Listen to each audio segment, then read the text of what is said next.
Well, hello, my name is Chris Kindred, and with me today is Brady Clayton of the Dallas County Republican Party. Thanks for letting me come in, Brady. Hey, no problem, Chris. Thanks so much for interviewing me. Yeah, certainly. So why don't you start off by telling me what the Dallas County Republican Party is? Sure. Dallas County Republican Party essentially serves the county of Dallas in the political entity known as the Republican Party. So anyone who identifies as Republican here in the Dallas area, we work with. But our main role and jurisdiction is to help facilitate the elections here in Dallas County. So we oversee precinct chairs, which are people who are in charge of their immediate neighborhood area, and that they're in charge of turning out the vote in their neighborhood, or their precinct as we call it. So we have about 790 precincts in Dallas County, which are roughly 793 neighborhood block areas. But we only have around 180 precinct chairs. So as you can imagine, there's not a lot of people who are there on the streets to help turn out the vote. And that's what we're really trying to work for come November. But our overall purpose is just to hopefully at the end turn Dallas County back red, because it's turned blue over the last couple of years. And so we're working towards that goal. I got you. Yeah. Now, I would think that Dallas would be a very conservative place, just because Texas and the South historically has been very conservative and Republican. When did that change? That changed in the election cycle, I believe, of around, I think it was 2008. And what happened essentially was, well, and this has happened in the county that Austin is involved with as well. I believe that Austin is liberal. Yeah. That I can easily believe. Right. And so the more urbanite areas become, the more liberal their tendencies and their voting records tend to become.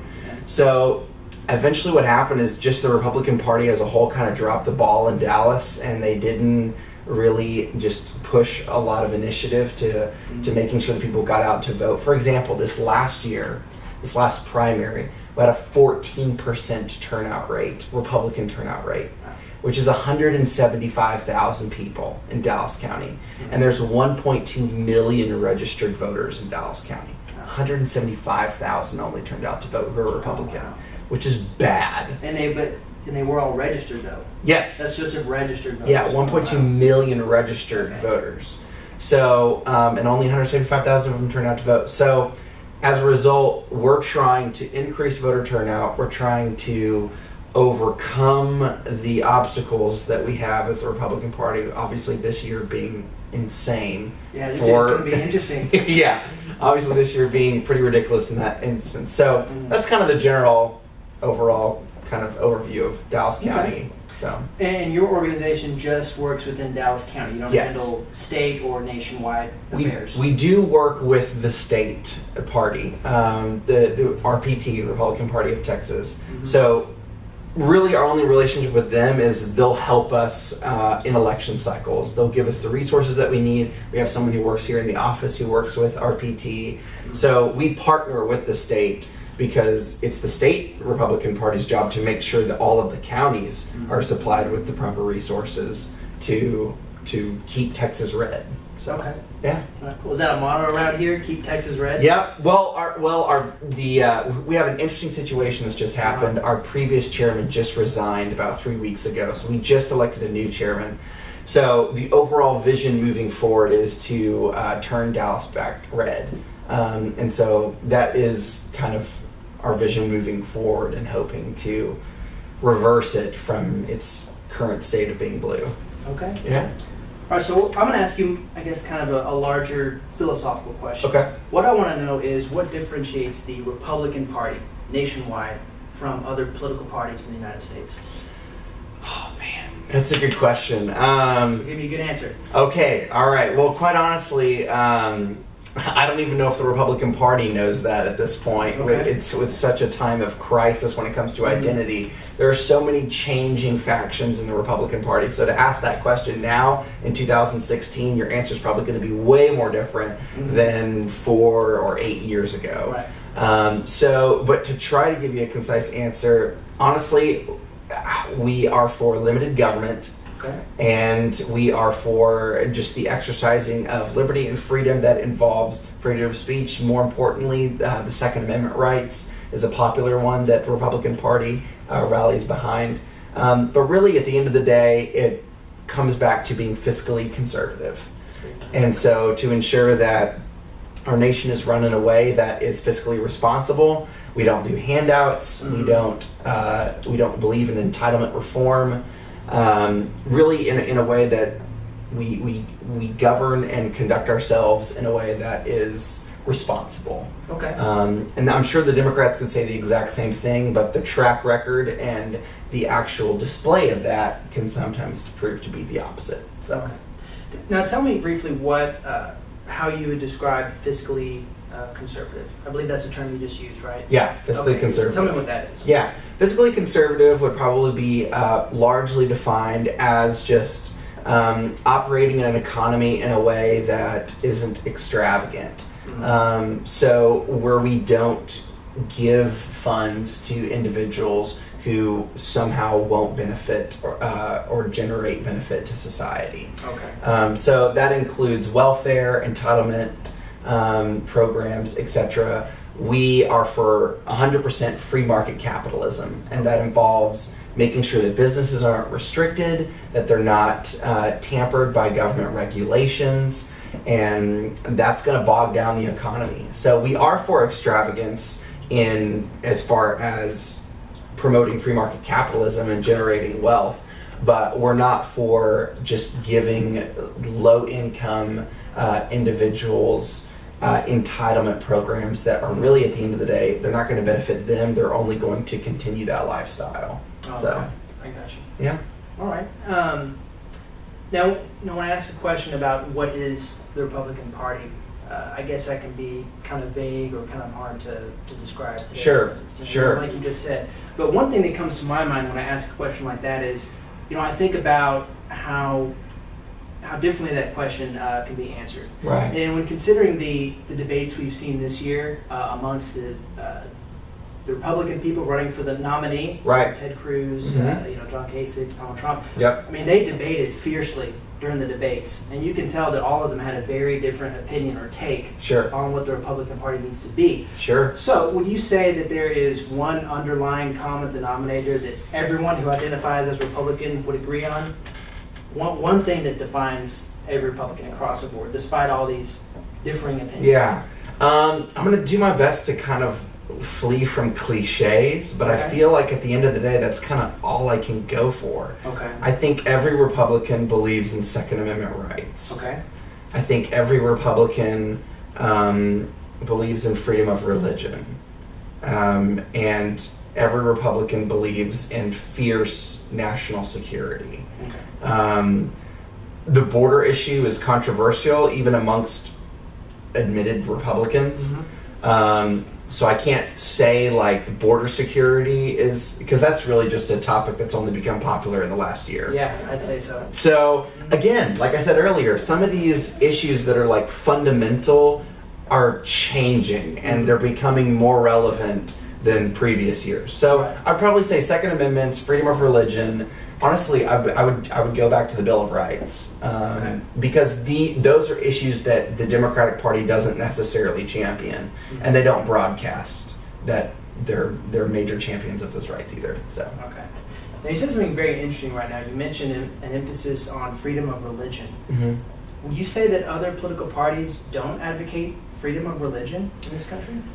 That's a good question. I would say that most other political parties do advocate freedom of religion, but it's in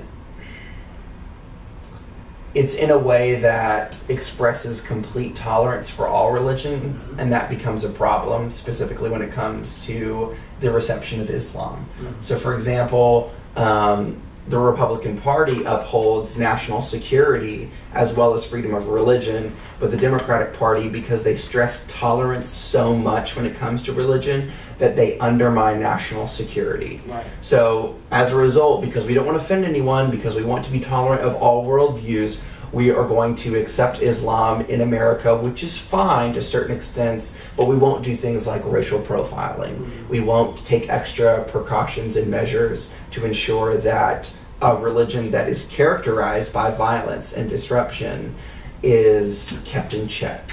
So I think at the end of the day, it would probably be that Republicans are more mindful of practical steps towards national security, while Democrats are more prone to express more tolerance. So, I gotcha. Okay. Yeah. Now, when we talk about religious freedom, one thing that comes to my mind is something that's going on in Germany right now, I believe. As you know, there's a refugee crisis in Europe. A lot of refugees fleeing from the Middle East. And I don't have a source for you, but I believe I heard that in Germany, in a refugee camp or a district where there's a lot of Middle Eastern populations, there is a push for allowing these refugees to uphold some of the customs or laws in their own nation.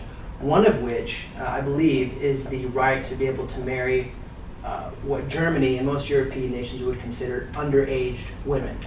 They would have, married someone who's under 18, under 10 maybe. Again, I have official facts. Right. And they want Germany, or whatever European country they're residing in now, to recognize that.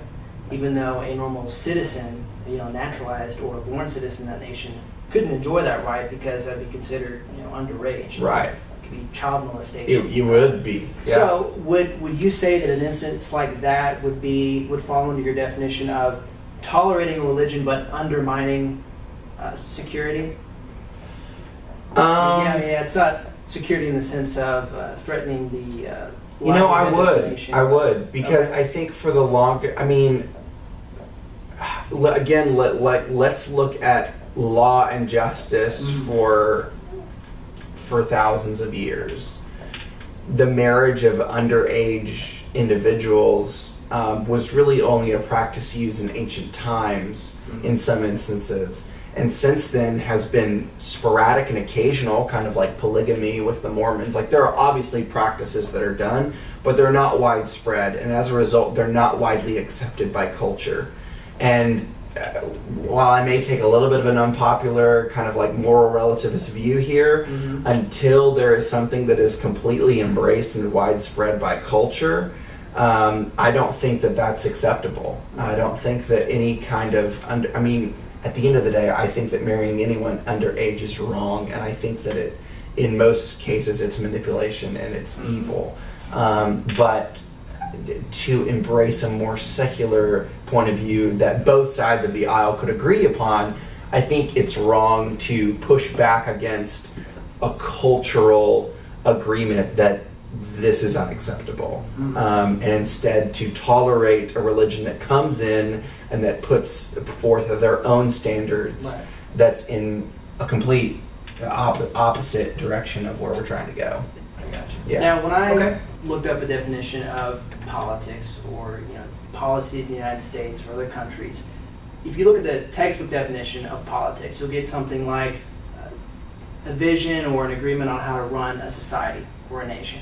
Something very, very simple like that.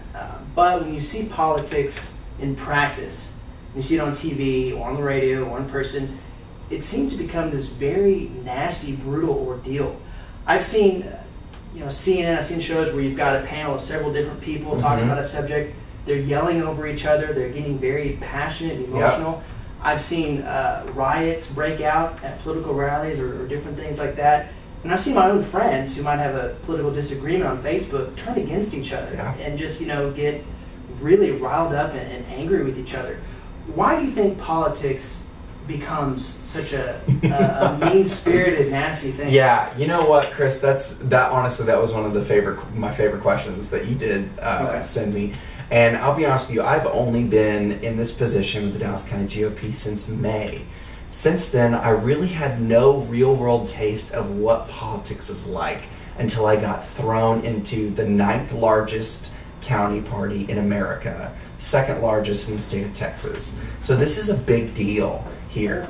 And I had no real-world taste of what politics would be like until I was in the middle of every imaginable drama, every single backhanded deal, agenda, I mean, I don't know if you've ever seen the Netflix show House of Cards, but I'm sure some of your viewers may have, when I watched that political sitcom, I thought some of it may have been exaggerated until I got into real world politics and actually saw a lot of strikingly and terrifying similarities. I will say that at the end of the day, and I've been thinking about this question, politics comes down to who is right. And unfortunately, politics also comes down to a lot of ego. And when both of those are combined into an argument, a person's ego can overtake their agenda and their point to prove that they are right. It honestly just comes down to a massive argument over who has the correct point. It really doesn't, and I've been in this for 4 months now, and that's quite honestly the most basic answer that I can give you, is that people have their own opinions about other individuals. It will amaze you at how completely arrogant, stuck up, and bitter people get in politics because someone is affiliated with this other person that they don't like.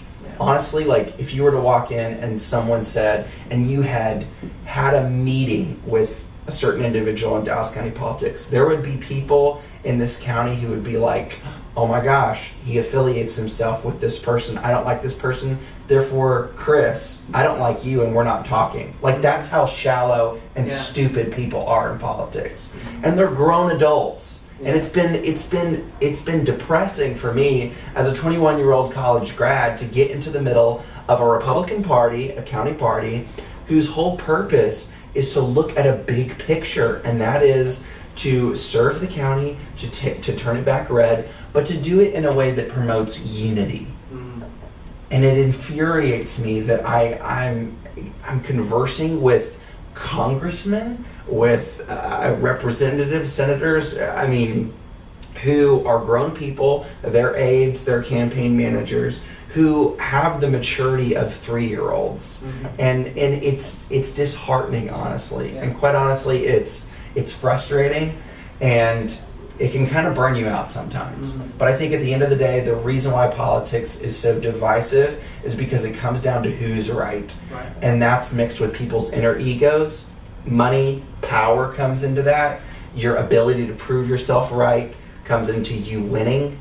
It honestly comes down to a small competition between people. It's the competition, and it's the ability to make sure that your point is proven and that people accept it. And if they don't accept it, you get offended, you get bitter. You're not able to step back and look at the big picture of what you're trying to accomplish. Instead, you're just chasing your tail in small town drama. And so that's honestly probably what I would say, is it comes down to ego and the ability to prove to yourself that you're right. You know, you said that it's disheartening. And I would say that for me, and probably most people on my side of the table here, just voters who aren't involved with politics to the extent you are, you know, our side would say, yeah, it's very disheartening. And one thing that amazes me is you look at politics and you see some of the heavy players in politics. A lot of these people they got PhDs, okay? They're, you know, they're 50, brilliant 60 people. years old. Yeah, they're smart. You'd expect them to be very intelligent and articulate, and that they would have the ability to converse with someone of the opposite party, respectfully disagree, and work out a solution. I know. And one guy or girl, or, you know, woman is going to come out on top, depending on how the voters turn out.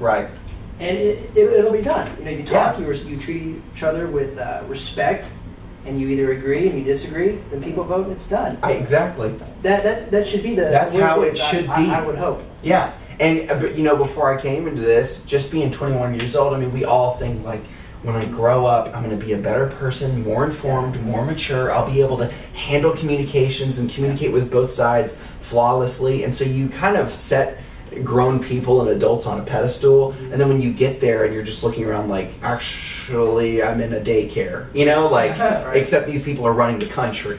So it's a little disheartening, and it's been frustrating. But at the same time, like, I've learned so much through it all, and it's taught me a lot. But it has been a little bit of a trial by fire, and it has been discouraging in some instances. Yeah. All right, now some polls suggest that millennials, you know, our generation, think and vote very differently from the previous generation, which makes a lot of sense. That can be true about every generation. But specifically within the Republican Party, those of our generation who affiliate with that party think very differently. And according to a 2014 Pew Research study, it says this about millennials. Millennials who identify as Republicans do not associate with being conservative. It says that 2/3 of millennial Republicans have no allegiance to conservative values. Overall, millennials overwhelmingly believe in climate change, are pro-gay marriage, and do not identify as religious. So, given these changes in attitudes towards what has been for a long time traditional Republican values, Right. do you think that the party is going to have to change their tone to accommodate voters today? Absolutely. Okay. They will have to change, they'll be forced to change their tone because eventually the Republican Party, if it lasts that long, will be made up of millennials. So myself being one of them, like there's a wave of young people that are coming into Republican politics. And yeah, the landscape will change as it does with every political party. We're seeing massive eruptions and stresses in the fabric of the Republican Party as it is. A lot of people are wondering, what is the Republican Party now? What do we stand for? And so in the same way that there have been some kind of crinkles in the fabric of what makes the Republican Party, those same kind of stresses and that period of change will occur when these old people eventually phase out and the new people come in. And right now it's funny because Dallas County Republican Party, the majority of all the people that we work with are over 65. So, oh yeah. Because those are the most politically active people. Those are the ones who are hardcore, staunch Republicans. They know what they know, and they'll tell you too. And they'll offer their services as much as possible. But the amount of young feedback that we've got is extremely minimal. So when those baby boomers do decease and the next generation comes in, the Republican Party will, one, either no longer exist, and there will be another party that will represent these people more accurately, or two, it'll have to completely change its formation and what it stands for. Yeah. Now, since there are millennials who do call themselves Republicans, obviously something drew them to the Republican Party. And as the poll that I mentioned just said, a lot of the things that the millennials don't believe in, I would say, really make up the bedrock of the Republican Party. Being conservative, being religious. Since our current generation doesn't have those affiliations, what did bring them to the Republican Party? What would you say was the allure? I would have to say it honestly has to do with their upbringing, because that's the only thing that I can tie to their gravitation and their pull to the Republican Party. Most people who are brought up, and I hate to be cliche, but in a church environment, who are brought up in a conservative environment, the culture that affects them and shapes their worldview will most likely influence and shape what political party they affiliate with. So, quite honestly, I would have to only say that the culture that those millennial individuals who were drawn towards the Republican Party, that culture is responsible for shaping them in a way. And it's a culture that was either infiltrated by their parents or their immediate peers who also happen to be brought up in a more conservative mindset. But really, and I think that's always been the case. It has to do with your upbringing, on what you're familiar with, what you're entrenched with. Occasionally when you grow up, you may change your mind. There's a lot of Republicans who may switch to Democrat or vice versa. For example, I had a phone conversation the other day with a 68-year-old lady who's been a Republican since she was 11 years old, and she has voted for Republican every single election cycle, and now she's voting for Hillary this cycle because she will not trust Donald Trump. So there's obviously circumstances where you could switch and change your point of view, but your culture at the end of the day determines what political party you go for. Now, one thing you brought up earlier was the need or the tendency to be fiscally conservative and to have more of a hands-off small government. Do you think those tenets of the Republican Party drew millennials to them? Man, I would hope so. I mean that is what drew me to the Republican Party. And again, it's the culture that I was raised in as well. But I've always been a fan of Ronald Reagan, of his policies and institutions of limited small government to allow the American people to do as they wish, and for the Republican and the national government as a whole to provide governance, to provide justice where there's needed, but to not have an overarching heavy hand on all aspects of life. So that's a great question. Honestly, it would be amazing for like George Barna or someone to do a poll with millennials on what actually drew them to the Republican. Why are you a Republican? Yeah, it would be a great study because I think the reasons that millennials would give would probably be far different than baby boomers would give. Yeah. I watch a lot of YouTube. Yeah. And I've researched that on YouTube, and it's not as official or legitimate perhaps as a poll or something that's run by a politician. But I do think that is alluring to millennials. I think that might be an increasing trend, or maybe not, amongst people our age, is a desire to see a government that's perhaps smaller, allows more freedoms, and is more responsible with money. Yeah. I probably wouldn't say that that's the thought of the majority of millennials. Right. That'd be my guess. Right. But I think that is alluring. You know, when you put aside when it's not important to you anymore to be very religious or to be against gay marriage. Right. I think that when you make a political alignment, things like money become a very important factor. Right. You know, and a lot of people know about the huge national debt that this country has and other countries. Sure. And I think that kind of sends a lot of red flags to people who get into politics. Totally. And I think that when it comes to money, a lot of people are putting a much closer look on that and how the government's going to spend. Yeah. So that'd be my observation. Yeah. I think that a lot of people who might be Republican want more responsible spending. Mm-hmm. And do you think you'd agree with that? And I heard, and I've also heard that millennials, I heard some statistic recently that the millennial generation is going to be a lot more fiscally responsible because they've also, in the same generation that went through the Great Depression, the millennial generation went through the recession. So they're aware of what happens when people don't have money. And as a result, the generation that came right after the Great Depression were much more fiscally responsible and sought that in government. And I think the millennials are going to have the same priority. Yeah. Now, during an election year like this one, a lot of people who might not have been very interested or involved in politics all of a sudden become very interested in politics. All of a sudden in an election year, you've got to vote for someone, right? Yeah. So, maybe an individual just turned 18 and they can vote. Maybe they're enjoying the show that Donald Trump is putting on for America. Sure. For whatever reason, some people are becoming a lot more involved right now. And prior to that, they might not have had any political affiliation with any type of party at all. But right now, they're being faced with the need to figure out who they're going to align with. Sure. What political party they're going to join and how they're going to vote. For that demographic, for people like that who are perhaps watching this video, what advice would you give to them? Wow, that is a really good question. The advice that I would give to them in terms of this election cycle, in terms of who you want to support for the President of the United States, a couple of pointers. One, which candidate do you feel more comfortable with picking the next Supreme Court Justice of the United States? That's a lifetime appointment. President is only for 4 years. Would you rather have Hillary Clinton pick the next Supreme Court Justice, which would end up in a lifetime of decisions made for our country? Or would you rather prefer Donald Trump to pick the next Supreme Court Justice, and he's already released a solid list of candidates?